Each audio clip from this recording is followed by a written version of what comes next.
information. Ny taona 2027 no nijoro tany Etat Unis Fikambanana amin'ny na ny Association Acceuil Madagascar.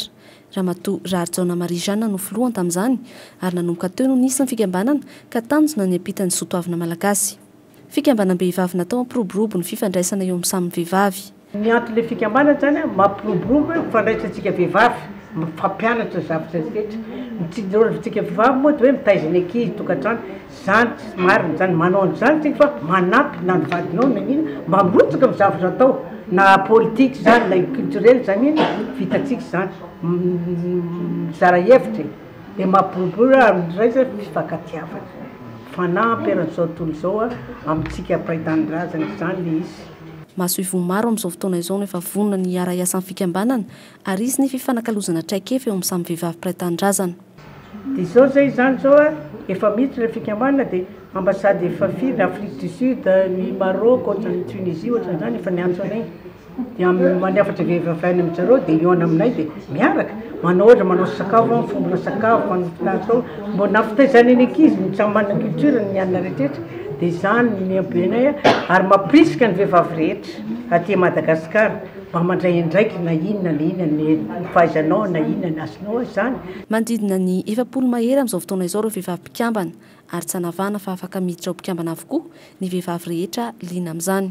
Association Acceuil Madagascar moa zany dia mandray ny olona fa tsy maintsy kosa aloha voatery manao sivana kely ny antony ny fihavanana apetraky ny Association Acceuil Madagascar zany dia miaraka amin'ny corps diplomatique sy ny consulaire zany hoe miezaka zany zay manapita ny soatoavina malagasy ho an'ny vahiny ampahalalantsika amin'ny vahiny zany hoe izy tsika zany hoe manampy zany tsika maizy atsika amin'ny malagasy. Rtoa Chandoutis Raoera Hery no filohany fikambanana amin'izao fotoana izao ary Rtoa Jeanne Ralay na I Mama Jeanne kosa ny Sekretera Jeneraly. Ho an'i Mama Jeanne ny fanampiana amin'ny tanindrazana ny tena fitiavan-tanindrazana. Ankoatra izay ilaina dia ilaina hoy izy ny fandraisan'ny vehivavy andraikitra. Marina fa asa sosialy maro no efa nataon'ny fikambanana toy ny fanampiana tra-boina, fanampiana fiangonana, ireo sahirana, ireo ankizy marary ny mamadana ary ireo maro hafa. Anisany nandrombaka loka goavana tany Etat Unis Mama Jeanne nandritra fifaninana mikasika ny vehivavy sy ny tanindrazana. Asa soratra sy sary hosodoko no nandraisany anjara ka nandrombahany larana voalohany tamin'ireo firenena 50 nandray anjara taty Afrika.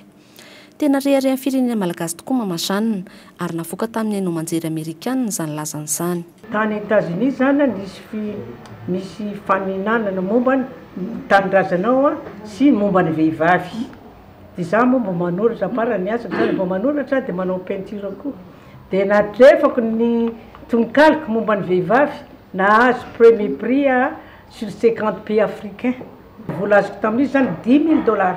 Izao napiko na fiangonana ina daty surtout na ny États-Unis manampy io ny fikambananay malagasy zany na ty zany na inona ny ina asina na associé napiko na ina zany. Dia ataoko volana menazamana tsy kasiko ataoko fanomezana manome tsy ohatran'izany.